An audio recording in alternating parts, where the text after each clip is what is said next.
1 in 3 is intended for mature audiences. Episodes contain explicit content and may be triggering as they often include violence and other varying forms of abuse such as emotional, psychological, sexual, and physical. In most cases, names have been changed to protect all involved. Please note, statements and opinions of guests do not necessarily reflect those of my own. Hi, warriors. Welcome to 1 in 3. I'm your host, Ingrid. Today, I had the privilege of conversing with bail attorney Ken Good. He shares some insight in how the process of determining bail or foregoing bail impacts criminal reoffenses. And yes, domestic violence offenders are included in this area. Here's Ken.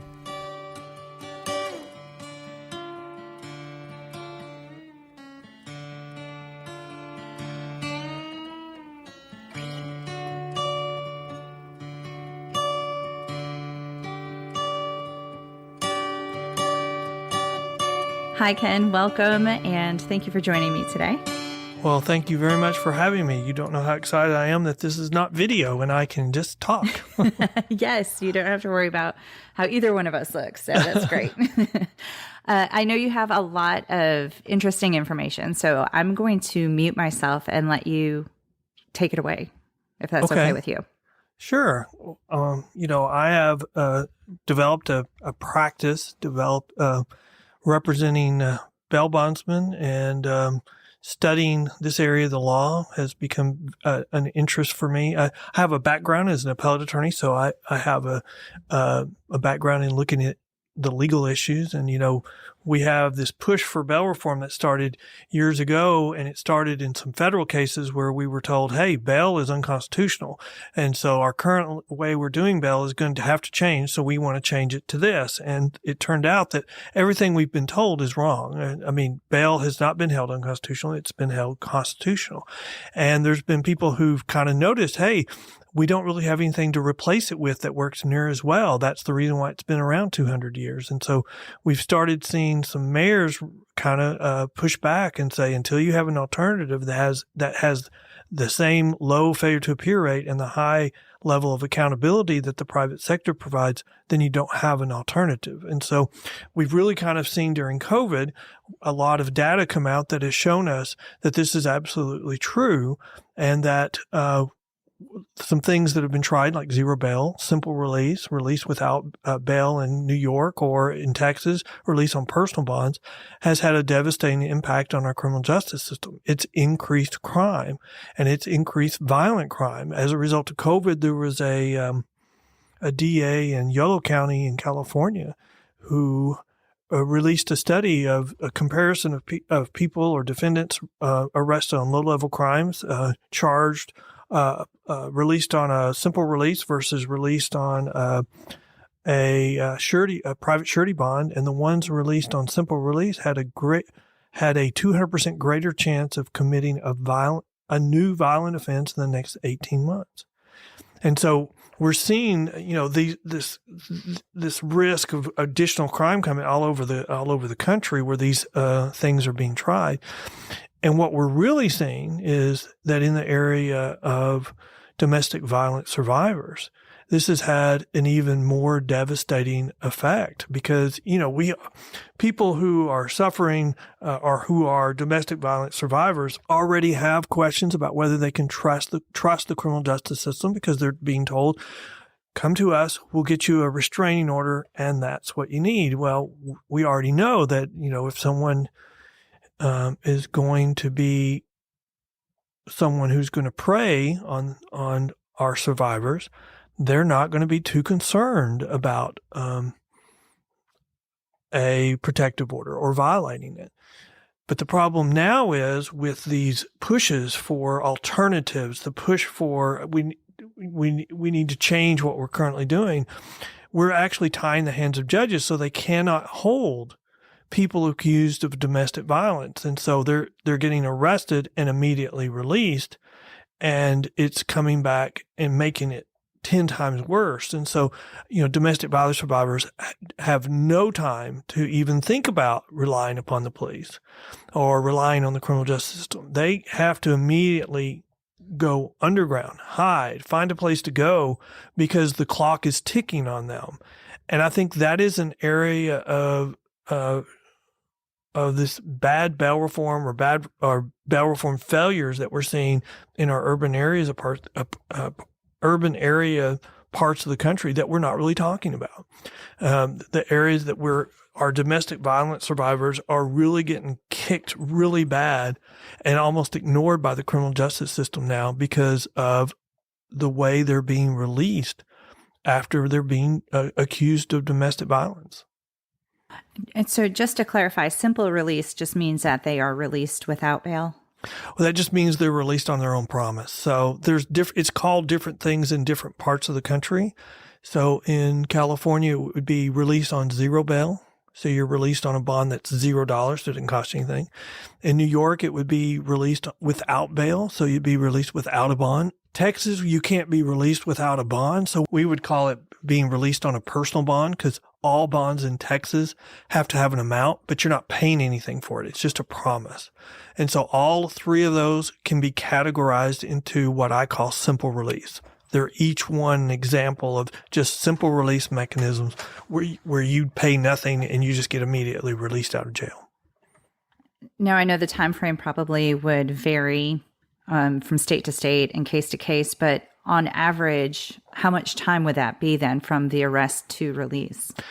It is going to depend on where you go, but like in Texas, you have to see a magistrate within 48 hours. So if you immediately see a magistrate, if you see one within 24 hours, they immediately give you a personal bond. You just sign it and you're released. You're going to be released very quickly back into the same situation that you were. And I have an example from Harris County where Alex Guajardo was already on a personal bond and got accused, or he was arrested for domestic violence against his wife.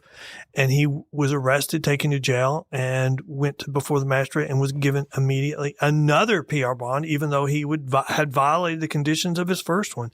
And went home, killed his wife within hours, stabbed her over 30 times in her stomach.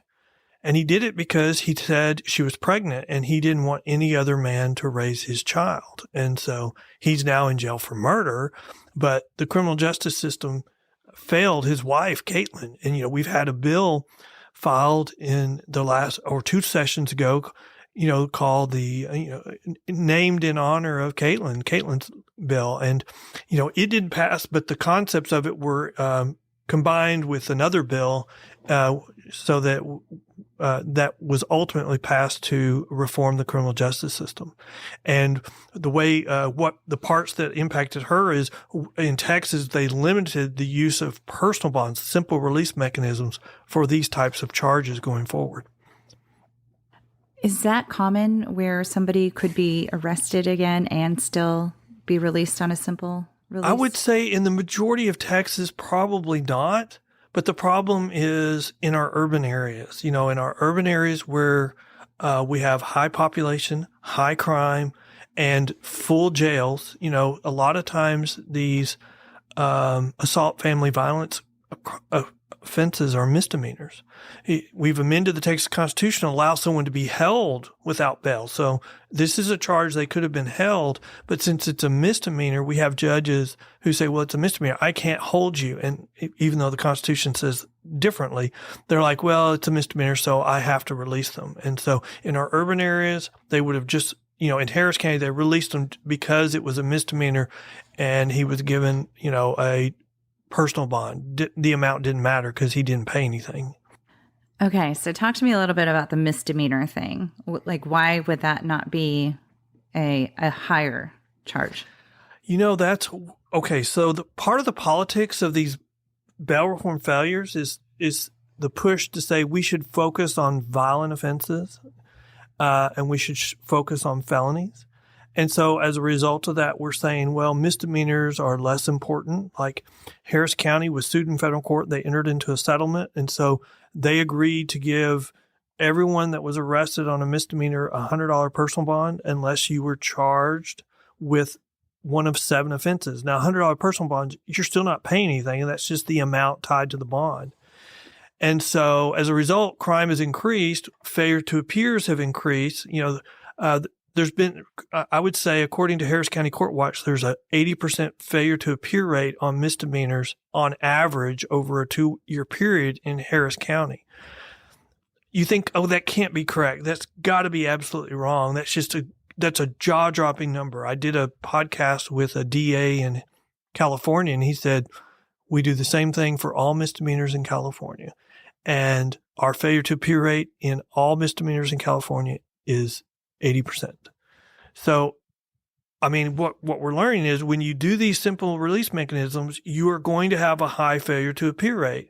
And when you have a high failure to appear rate, that creates chaos because every week we're adding the same number of cases to the criminal justice system in our urban areas on average. And so, if you have 1,000 cases supposed to appear, 80% don't show, then if you just push them back a week, then now you have to have 1,800 people show up. And if 80% don't show, then it just compounds week after week. And so that's how it creates chaos. Chaos puts pressure on the courts to decriminalize because they have to dismiss cases to keep from the criminal justice system collapsing. And so it's just a snowball where you have chaos, de facto decriminalization, and dismissal of cases. When they don't show, how ambitious is the legal system in trying to track these people down? In our urban areas, okay, so how ambitious are they? They're not ambitious at all because when they're released on a personal bond, they issue a warrant, but the warrant's going to go down to the warrant division and join the tens of thousands of other warrants waiting to be held. And so that usually means they either have to come back on their own, oh, I just forgot, or in this area, they have to commit another crime to be brought back into this judicial system. So like with Alex Guajardo, the way he came back was by killing his wife. That's how he came back into the criminal justice system.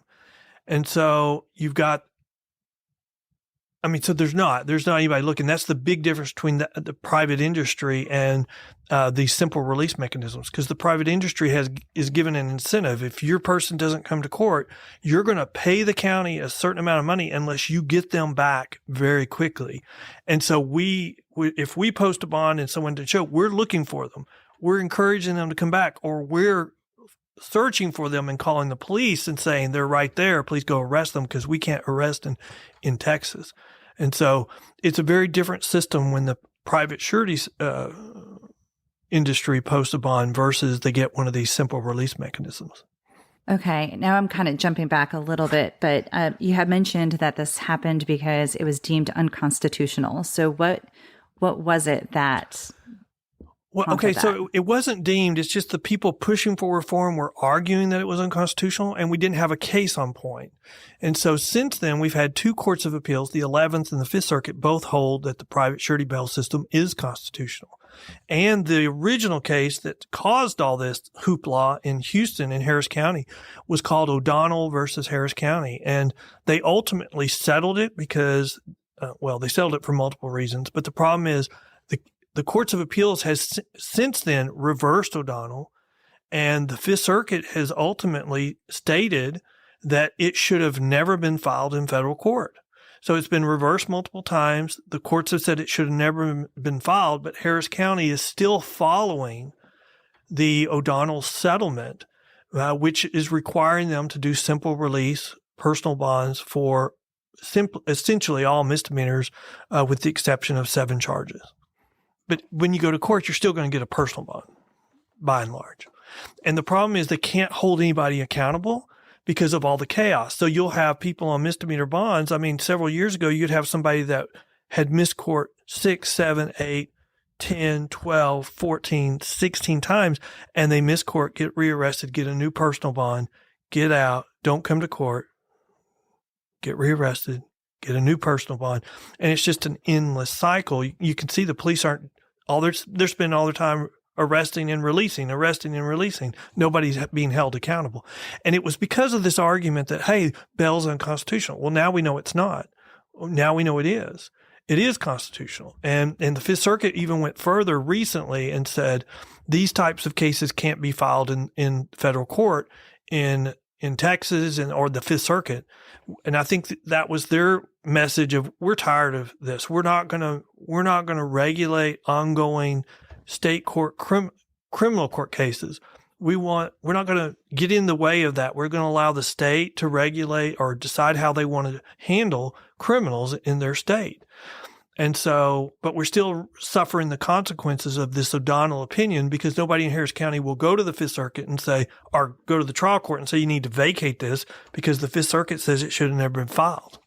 So do you think that's the ultimate answer, is giving the power to the states, or what do you think Well, would be? bail is generally run by the state, so that's why we have different systems in every state. Every state can do their own. I mean, we kind of have two criminal justice systems at the same time. We have each state has their own, and then the federal system overlays on top of everything. So if you're charged with a federal crime, you're going to go through that system. If you're charged with a state crime, you're going to go through whatever system each state has.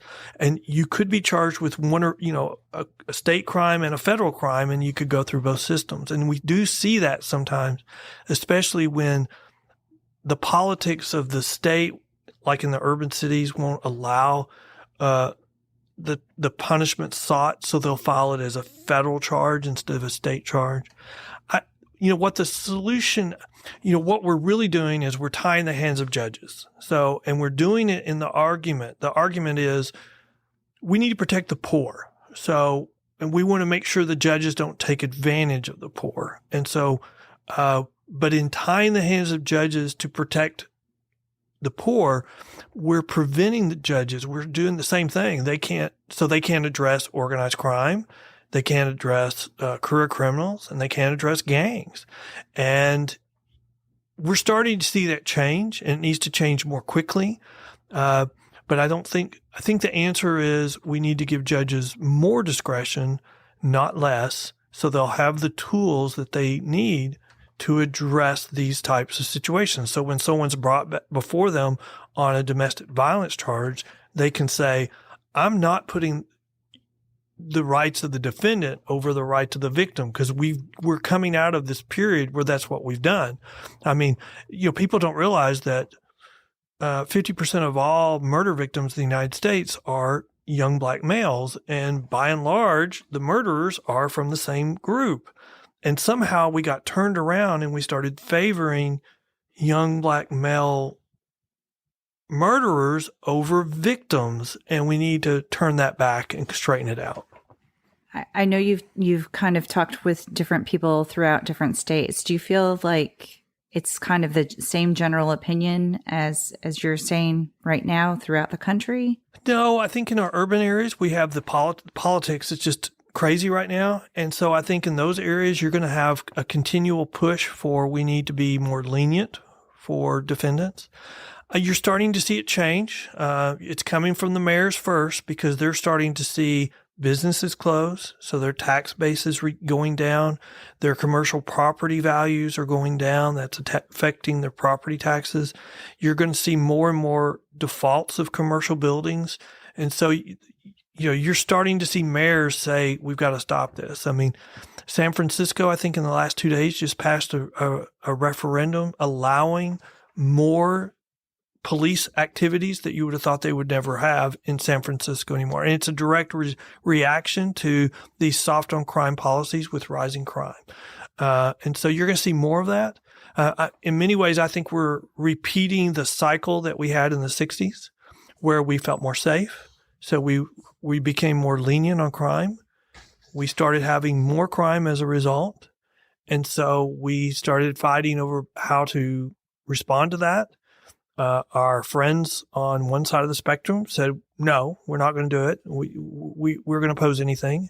And ultimately, we had a backlash in the 80s, and Reagan was elected with a strong fight on crime policy, and it carried through with even Clinton. Clinton was a strong advocate for tough on crime. And we enacted these 3 strikes you're out type policies, and we went building jails. And I think we're on track to repeat that same cycle if our friends are not careful and they don't realize, hey, this isn't working, so we need to try something else, then that's where we're headed. Because what we're doing right now cannot continue. It's not sustainable. Do you think we're heading in that direction where both federal and state is looking at needing to make some changes? Well, we're always looking at how we can improve the criminal justice system. And so I think, any session in Texas, we're looking on ways to improve it, but we're also fighting pushes to destroy it. I think we're going to continue with groups pushing to go backwards. But I like I said, there was a News Nation town hall on crime, and there was a mayor there who said, until you have an alternative to the private industry that has the same low failure to appear rate, so more people go to court, and the same high level of accountability, you don't have an alternative. And that's what we are. That's where we are right now. We're trying alternatives that are not tested. We have no research that says they'll work, and they say, oh, they're working. And when they don't, they say, oh, we need more time. It just needs more time. And that's the reason why, it just hasn't shown that it's working. But if their theory is we can reduce people from the number of people in prison and that will make us safer, then that they're talking out of both sides of their mouth, because common sense says you release more criminals from jail, from prison, you're going to have more crime. And I would say everything that we've seen supports that. So what can be done, or what should be done? Is there anything that the average citizen can do? Yes. And, I think probably the strongest voice in this area is domestic violence survivors. They can always, so what can they do? They can go to our website, pbtx.com. They can join our newsletter. They can join our email groups. And so when we see something happening at the legislature, we'll do a call to action. And sometimes, the legislature, they know me, they know some of us, but the people who are survivors of these situations are much more powerful and have a very compelling story that I promise you our legislators they'll listen very carefully, and they want to protect these groups. I mean, who doesn't want to protect people who are victims of domestic violence?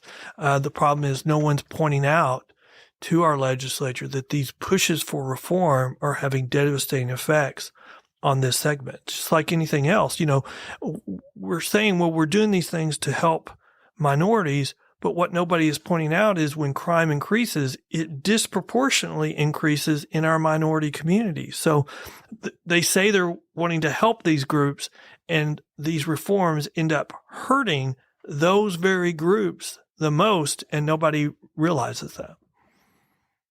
Right, because the offenders can then just be out there reoffending, even perhaps not with the same original victim, but moving on to Well, new crime victims. gets committed usually within the same racial group. So if crime is going to increase, it's going to increase disproportionately in our minority communities. Now, you're in Texas. Who would somebody in different states try to look for to talk to about this? Well, I think, we're a good resource in Texas, and because we usually know what's going on in other states. But I think by just kind of coming to our group, you can find out what's going on in other states. We do monitor what's going on in other states. But, I think it is very difficult. I think what we really need is domestic violence survivors to become more active in their state legislature, so they'll know what's going on. And so they'll be reaching out to us as a resource that we can help them, instead of us trying to point y'all or point people into the proper area when we're in Texas. If something's going on in Ohio, it's going to be less likely that we know. And so the perfect thing would be we're a resource for people in Ohio when something like this is taking place. So I think probably the best resource right now would be stay current on what's going on at your legislature, watch the news, and if you start to see something, reach out. We can tell you what's going on. We can figure it out really quickly. Now, you also have a podcast. Do you go over this kind of information in that podcast? I do. So we have our own podcast called The Bell Post, and if you can go to pbtx.com and you can click on podcast, or you can just go to thebellpost.com, and it is a criminal justice podcast. So it is just talking about criminal justice issues. It is intended to be a resource to legislators and the public. So like, New Jersey did bail reform. We call it the New Jersey Plan. people say, oh, Texas should adopt the New Jersey plan. Well, nobody knew what the New Jersey plan was. So we did an episode, or I did an episode on what the New Jersey plan is. And once you look at it and you go, well, that's not really a good fit for Texas. And also when you talk about how expensive it was and how they did a tax increase, statewide tax increase just for that. And then they went broke. And then you figure out, well, no other state has proposed the New Jersey plan because of the cost. And so a lot of the reforms we see are a reaction to the New Jersey plan. They want to do reforms, but they don't want to pay for it. So that's how we get simple release mechanisms, which people are just being released. Nobody is supervising them because the states can't afford to supervise them. We're making it a worse system than it was because we're getting rid of the private industry that provides the highest level of supervision. And we're just getting rid of them in some areas, especially in our urban areas. And so what we're seeing is we're seeing where the criminal justice system is getting damaged in the name of, hey, we're going to make it better, but we're replacing it with something that we have no study, nothing that says it works, and so far everything shows exactly what we said it would happen is it was a failure. And you have sky high failure to appear rate. And as criminals see that and see that people aren't being held accountable, they see that as a green light to commit more crime. And the groups that are stepping into those voids is, organized crime, gangs, and career criminals, and they're making millions and millions of dollars out of it. We know that because stores are closing. They can't withstand $25,000 a day in shoplifting. Well, that's where these groups are stepping into the void and making money hand over fist. And no one seems to be willing to even address that in some of our urban areas today. I mean, they're just like, oh, well, it's Target's fault that they're closing their stores. It's Target's fault. No, if you can't provide a safe place, if you cannot provide public safety for me to conduct my business, don't be shocked if I close my business. I always tell these stories about domestic violence and kind of conclude with something needs to be done. And I'm not that person to figure out what can be done. And there are so many different facets and parts to domestic violence. And I think this is a huge one. And I think this can definitely do something to help improve or lower the statistics of reoffense and domestic violence. Well, if I was going to propose, like if we had something happen in Ohio or New York and some kind of bill was voted, and you asked me what should be done, we should have domestic violence survivors talking to the legislature saying we should not have simple release for domestic violence people accused of that crime, because that gets them out very quickly and they go home and they commit murder or something almost as bad. And so you can stop it or decrease it significantly just over the type of release being used. I mean, you would think, okay, you and me, if you've got somebody released on a personal bond or a simple release versus being released on the private industry bond, and the person released just on simple release has a 200% greater chance of committing a violent offense in the next 18 months, we would say it's a no-brainer. We're only going to allow very few people to be released on a simple release. But that's not where we are. The politics has overtaken it. And so we have to tell our stories about how their politics are causing real harm, real damage, real tragedies. And I think once we do that, then you're going to see people like they normally do. When you show a spotlight on it, the bugs run and the people like sanity returns. Absolutely. I totally agree. I think this is very helpful, very good information. Is there anything else that you want to add or? Well, I would just look, this is an area where to survive, you kind of have to run a lot of times. I'm sure that's the advice that they receive when you get a call. And what I would say is once you get out and get protected, the way you can provide help, one of the ways for future people is to, when you see an opportunity, to stand up and say, what is going on is not right. And we'll be happy. I'll be happy to be right there with you and say, I'll give you the stats. I'll give you the numbers. I'll show you what, how this is being done. And, like in California, they were talking about doing a statewide change to a simple release mechanism, and the YOLO County study came in and quashed it. We need more of that. We just need to shine a light on these issues and bring them to our legislators so that when they're hearing from these people on the extreme fringes pushing for things that they know aren't working and saying, hey, what we're currently doing is unconstitutional. And you're like, no, it's been held constitutional, but they won't admit that. They keep making the same arguments, even if they've been overturned by courts. They still make them. And so somebody needs to call them out on that. And we can absolutely help do that. But the stories of domestic violence survivors are the ones that are going to catch everybody's attention, because everybody wants to help y'all. But y'all are having to run and hide and seek help behind the scenes because there's no faith in the criminal justice system. We've got to correct that. Absolutely. That's kind of the common theme, I think, with every story, every survivor that I've talked to, is the loss of faith in the judicial system and the legal system. So let me ask you. So is there a common trait to the abusers? I mean, are they narcissists? Are they just bullies? Is there a common trait there?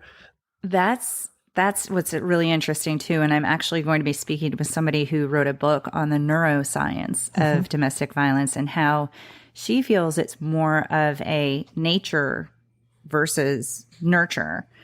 I think it's probably a combination of both. I think there is a lot of narcissism.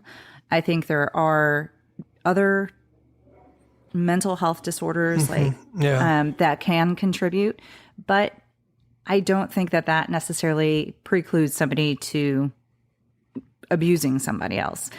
I also don't think that you have to have a mental health disorder to I don't either do that either.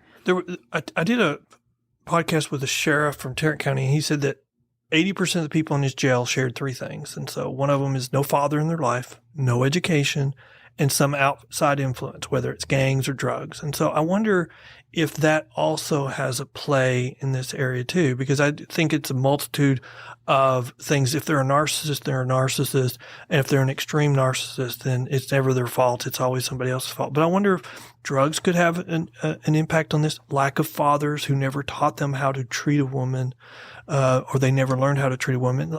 Lack of faith, obviously. We talk about how divorce, 50% of marriages end in divorce. If you just change it to where they attend church regularly, it goes down. And I mean, the divorce rate goes way down immediately. And so I think probably lack of faith, but I don't know, drugs probably. And, it's a multitude of things. And like you said, mental health. And I would never say, hey, other things. I would say there, but for the grace of God goes me. I mean, it could have been me anytime. I mean, my daughter is 25. She's not married. I pray for her future husband right now. And so, hoping, that God will grace us with a godly man or godly significant other. And I do that for both of my children because you never know. I mean, and also once you get married, it can change because, the first house I ever owned, the couple that lived next to me, the wife was in a car accident and got hooked on prescription painkillers and never really recovered from it. And they ended up getting a divorce and he got custody of both kids. So it's, like you said, there's a multitude of causes and it's not a cookie cutter thing, but it's, I don't know. It is very difficult to pinpoint what happens in the abuser. And it's also difficult to pinpoint if there's something within the victim that predisposes them to becoming a victim. And I don't think that that's necessarily 100% true. If you don't mind me asking, in your situation, what was the trigger for abuse? I still cannot figure that out myself. I think that initially I excused a lot of behaviors or ignored the red flags that were there. And I think as time went on, there was alcohol. alcohol was definitely a factor that made it worse, but it was still there. And I'm not really sure. For the longest time, I was looking at myself and what I had done to bring on the abuse or bring on it started with, verbal, emotional, psychological initially, and then it escalated to physical and sexual violence. But I looked at myself, like, what did I do? How do I change my behavior? And I think that's a very common thing that victims think is, what did I do? Because everything was great before. But I think another common trait within the abusers is they know how to manipulate. So they do this technique of love bombing and making you think everything's wonderful. And that's what kind of sucks you in. And then their true colors show. So it's hard to say. I think an important thing is to recognize your own personal boundaries and what is okay and what's not okay, and to recognize different red flags. And I know there are blurred lines between what is a normal concern versus a blatant red flag. This is dangerous behavior. I need to remove myself. And another trap I think that victims fall into is you end up in this relationship kind of down the road. You don't realize that you're in an abusive relationship until all of a sudden you do recognize it. And then now you don't know how to get out of it. And then that's where the fear of, is a legal system really going to protect me if I go about this route, if I contact the police, if I file a report, if I have this individual arrested, if I get a restraining order, what is it going to do to truly protect me? So I think that's what one of the problems is. The victims feel stuck and they don't know how to get out once they realize they should.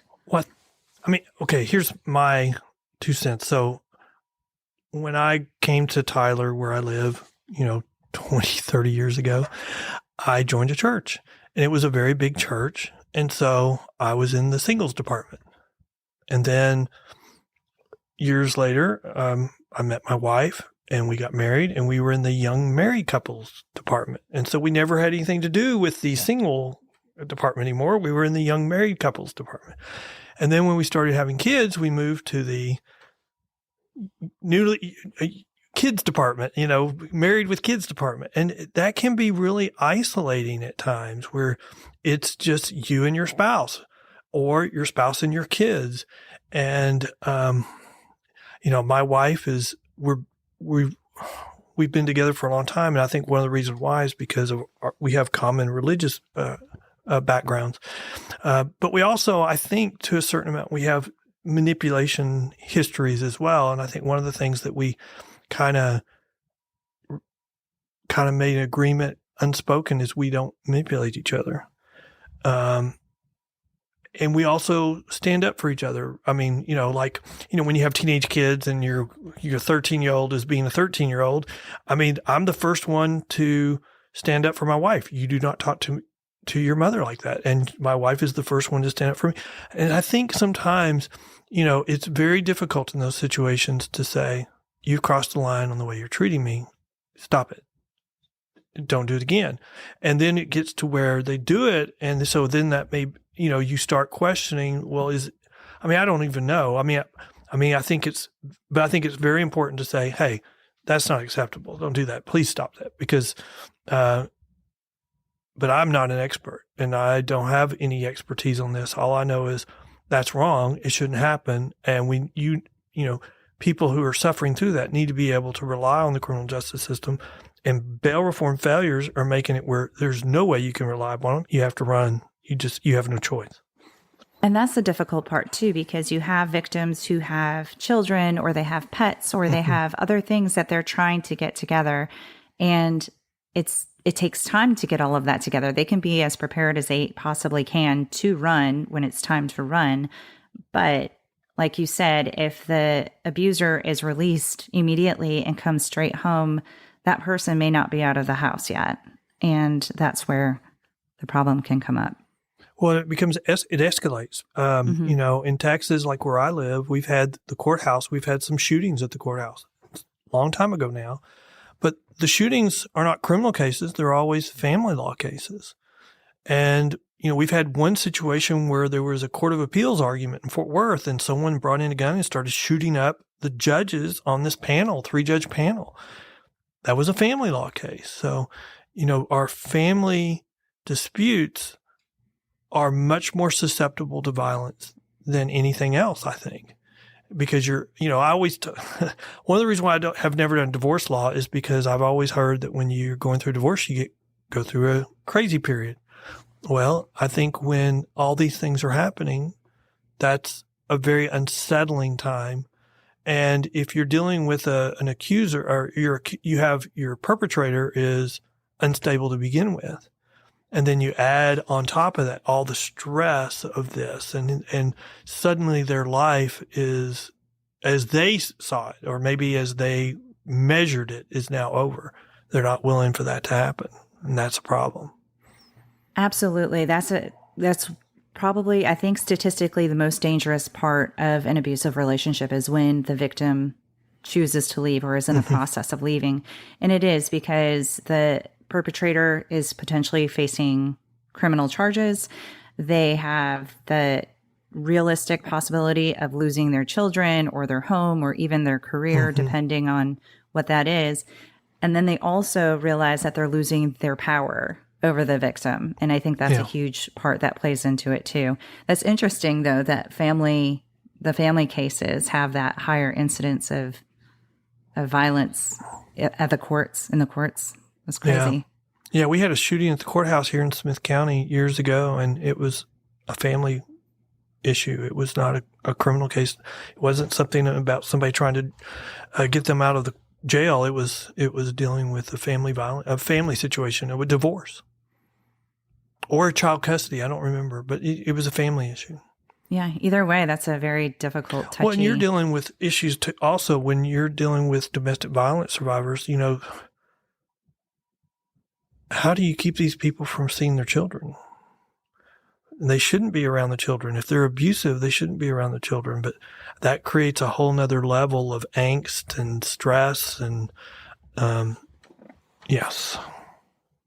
And again, it's that lack of faith in the judicial system that, do I fight for child custody? Do I actually go to a hearing? Do I have this trial, or do we try to settle the parent plan outside of court? And maybe I have to give some time to my abuser. But if I don't do that, then it's ultimately kind of just up to the judge. Like the judge can say, you know what, whatever, 50-50. Or let me give more time over to that person versus you. It's a very scary time, especially when you're coming out of this relationship. And now you're also faced with, I have to do everything on my own. We were supposed to have this partnership, and now I have to form this life with my kids and try to normalize our lives in this different situation.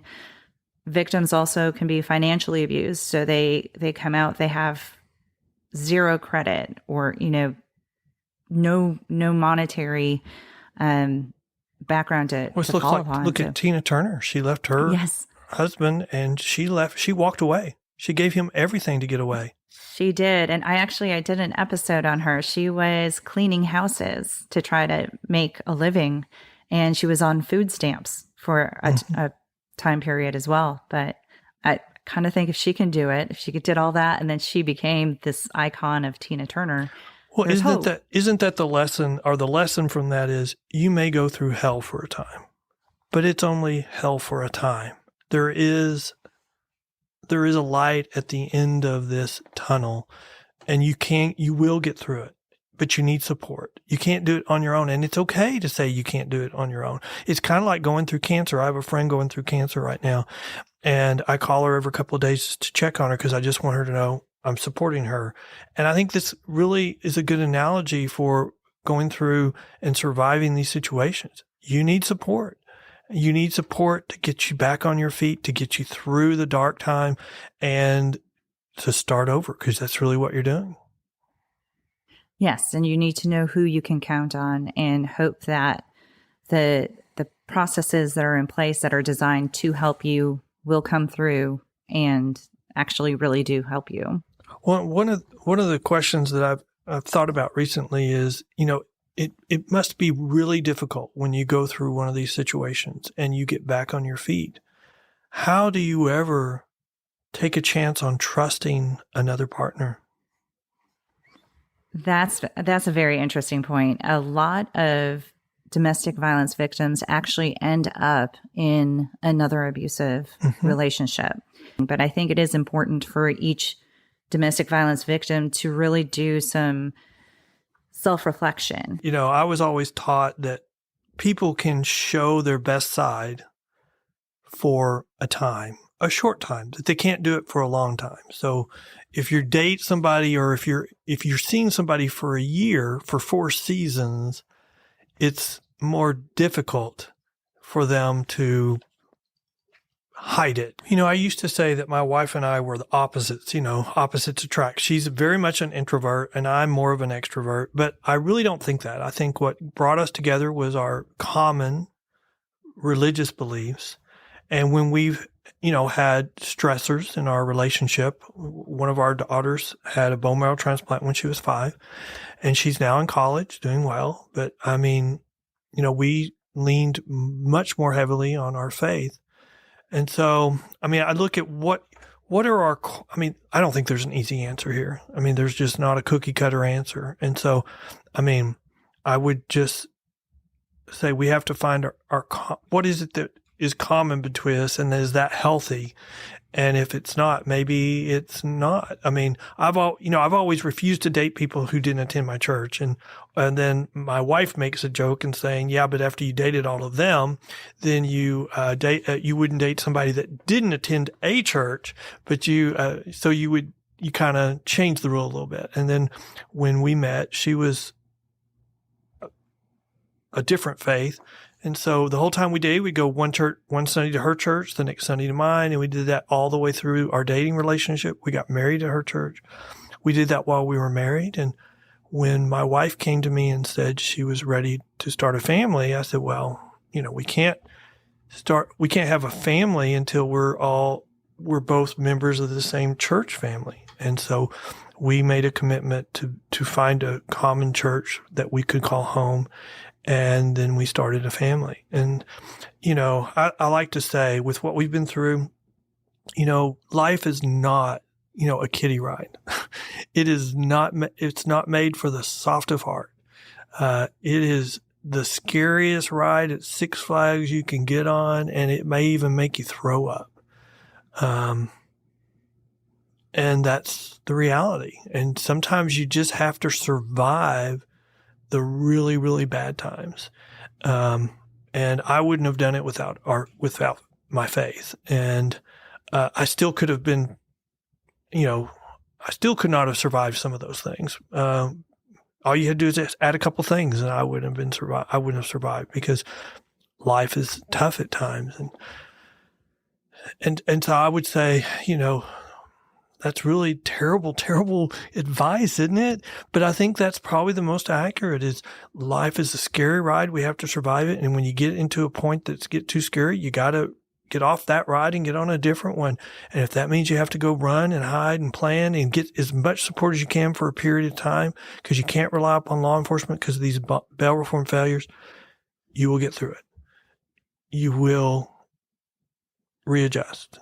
And you will flourish. The best piece of advice I ever heard was, this young girl was kidnapped, and she was kidnapped for a couple of years, living with this homeless guy and his significant other, and they just abused the crap out of her. And when she was finally found, her mother told her, "Do not let this guy steal your joy. The best punishment you can give to this guy is be happy and joyful." And she's since gotten married, started a family, and she speaks out on the best advice she got was from her mother, saying, "Don't let this guy steal your joy." And I think that's amazing advice, because that's what they have. That's this control. And the more you let them have this control over you, even if you're out of the relationship, the more you let them weigh you down emotionally, they're still winning. But if you go and you don't let them affect you, and you live this, you go and forge forward and live this amazing life of just feeling confident and happy. That's everything. They've lost everything then at that point. I agree. And that's probably the best punishment you can give them is you are joyful in your life. I completely agree. What a great conversation. Yeah, thank you for having me. I've enjoyed this so much, and we need to have more of these types of conversations, and we need to get this area of our society fixed. Yes, strengthened. I agree. Well, thank you so much for all the work that you're doing. Well, thank you. I know we're going to I'll have a link with your bio on the website, which can point everybody to the different variety of things that you mentioned earlier. So you're going to be a great resource, I think, for all of us. Well, thank you. I look forward to it. All right. Well, I appreciate you coming on again, and have a great day. All right. Thank you. Bye. Okay. Bye. Thank you for listening. As I mentioned, I will include the link to Ken's bio in the show notes. I will be back next week with another episode for you. Until then, stay strong, and wherever you are in your journey, always remember, you are not alone. Find more information, register as a guest, or leave a review by going to the website 1in3podcast.com. That's the number 1, IN, the number 3, podcast.com. Follow 1in3 on Instagram, Facebook, and Twitter at 1in3podcast. To help me out, please remember to rate, review, and subscribe. 1in3 is a .5 Pinoy production. Music written and performed by Tim Crow.